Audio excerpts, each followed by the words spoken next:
Desde sus orígenes, la Cancillería Argentina tiene un departamento con competencia sobre la cuestión de las Islas Malvinas.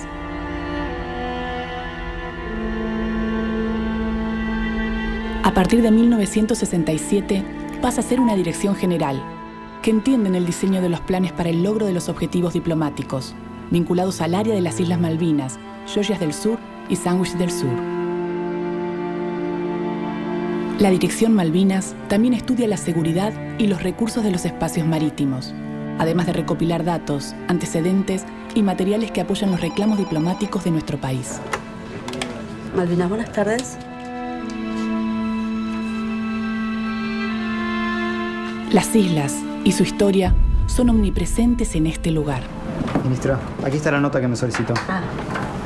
Muchas gracias. Espérame un minutito. El reclamo del ejercicio de soberanía de la Argentina sobre los 3 archipiélagos y los espacios marítimos circundantes se basan en aspectos jurídicos, políticos y históricos. Empezando, como sucesión de estados, recibimos los derechos provenientes de España conforme a los dispositivi iuris de la época. Pero la historia de las Islas Malvinas no comienza cuando Inglaterra las usurpa en 1833, sino 3 siglos antes, allá por 1520, cuando los barcos españoles avistan el territorio del Atlántico Sur y tras descubrirlo, lo incorporan a su territorio.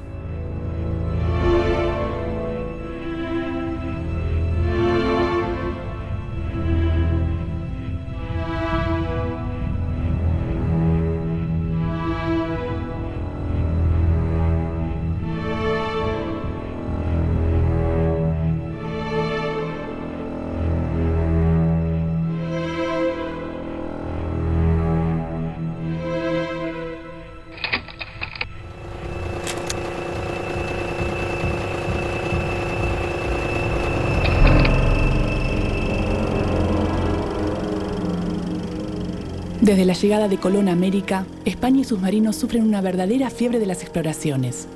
Las bulas pontificias y el Tratado de Tordesillas les asignan potestad sobre esta parte del mundo. Y todos compiten por encontrar el paso interoceánico, que permitirá dar la ansiada vuelta al mundo y llevar las riquezas de Oriente a la metrópoli.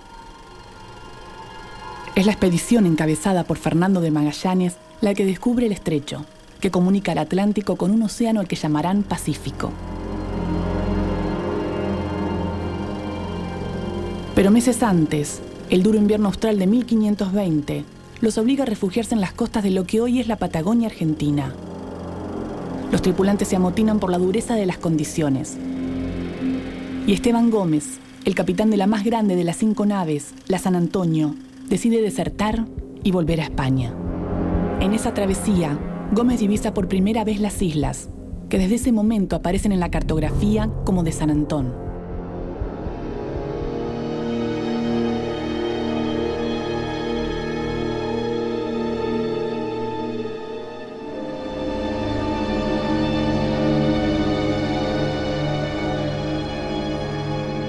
Estas islas de Sansón o de los gigantes referían quizás a un relato bíblico, como Sansón, pero también podría confundirse con el nombre de San Antón, que era la nave en la cual llegó Esteban Gómez. Otros dicen que se llamaba de los gigantes porque frente al puerto de San Julián habían avistado a los indígenas que estaban ahí, como eran tan grandes, comparado con los españoles, les decían los gigantes. Y este quizás fue el primer nombre o uno de los primeros nombres de Malvinas, que tuvo muchos nombres. Pero se llamaron Pepis, se llamaron Cebaldinas, se llamaron Malvinas.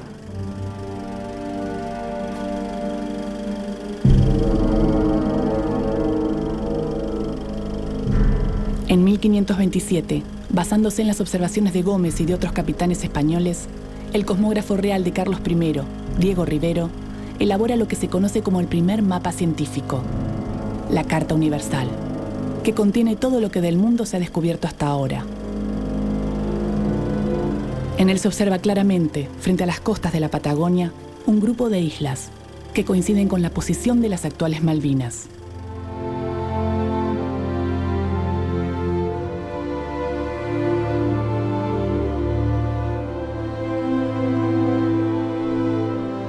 es en ese primer momento que las Islas Malvinas pasan a ser parte de ese mapa de soberanía que estaba construyendo el Imperio Español, bien, sobre el sur de este continente.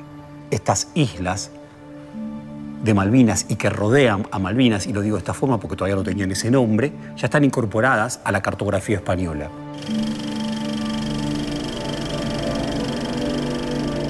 A partir de ese momento, las islas continúan apareciendo en los mapas de Giovanni Battista, Juan Bautista Agnese, Sebastián Caboto, Darinel, Diego Gutiérrez y Bartolomé Olives.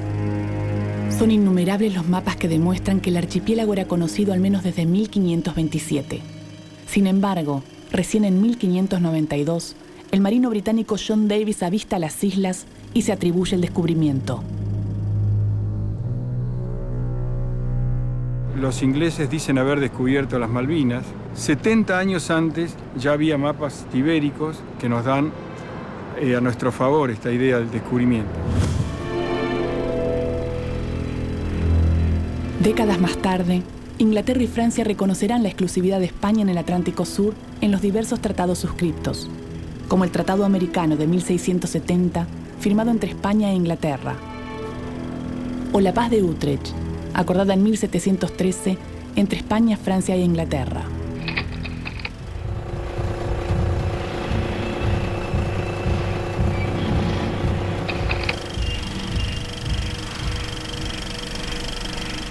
Esta situación cambia a mediados del siglo XVIII, cuando las Islas Malvinas comienzan a interesarles a Inglaterra y a Francia. Pese a no haber reclamado soberanía anteriormente sobre el archipiélago, ambas potencias buscan dominar un punto estratégico frente al Estrecho de Magallanes.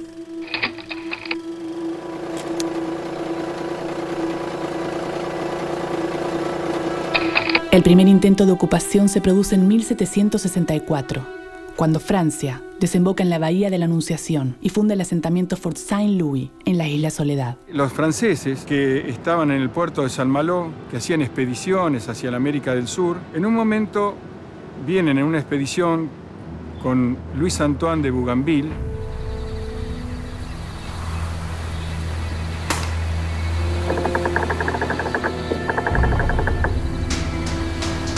y sus marinos eran provenientes de este lugar de Saint-Malo, a los cuales se denominaban maluinos.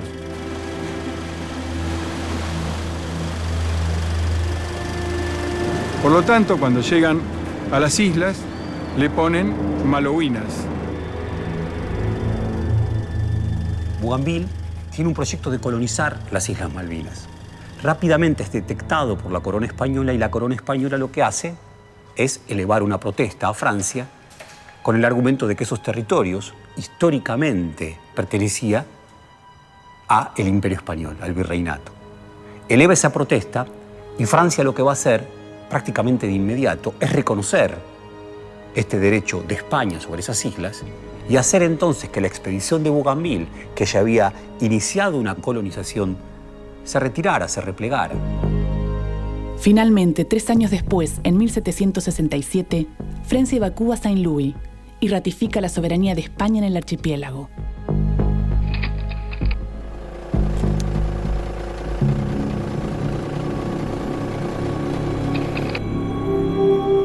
En 1766, y en forma paralela al asentamiento francés, una expedición británica llega clandestinamente a las islas y construye el fuerte Port Egmont. Poco tiempo después, los ingleses se ubican en un pequeño islote que estaba en la otra Malvina, que se llamaba la isla Sounder, y ahí pusieron un puerto que llamaba Egmont.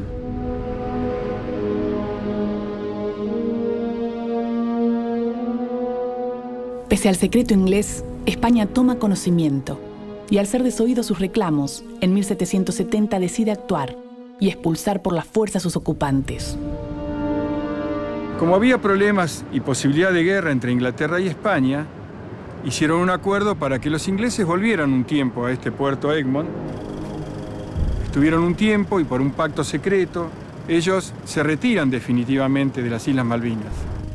Como parte del acuerdo, se conviene verbalmente que los ingleses se retirarán de Port Egmont, lo cual ocurre en 1774. En 1790, Gran Bretaña reconoce una vez más los derechos de España en el Tratado de San Lorenzo del Escorial. Allí se compromete no establecerse en las costas orientales y occidentales de América del Sur, ni en las islas ya ocupadas por España. Pero una vez que los británicos se retiraron de las islas, los españoles estuvieron con 32 gobernadores, ejerciendo soberanía y control sobre los balleneros y demás, y los foqueros. Los gobernadores españoles se suceden en Malvinas hasta el año 1811, en que la guarnición de Puerto Soledad es convocada desde Montevideo para la defensa de la monarquía española.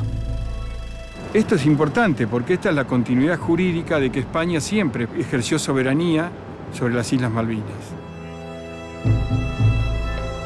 A partir del primer gobernador español, 1767 en Malvinas, la dependencia política de Malvinas era directamente con lo que es hoy la provincia de Buenos Aires. Entonces hay elementos de prueba, inclusive ha reconocido que España era el legítimo dueño de esas tierras. Comienzan las guerras de la independencia. América entera se ha puesto de pie y reclama lo que es suyo y está en manos españolas. Con la Revolución de Mayo se inaugura otro capítulo en la historia de las Islas Malvinas.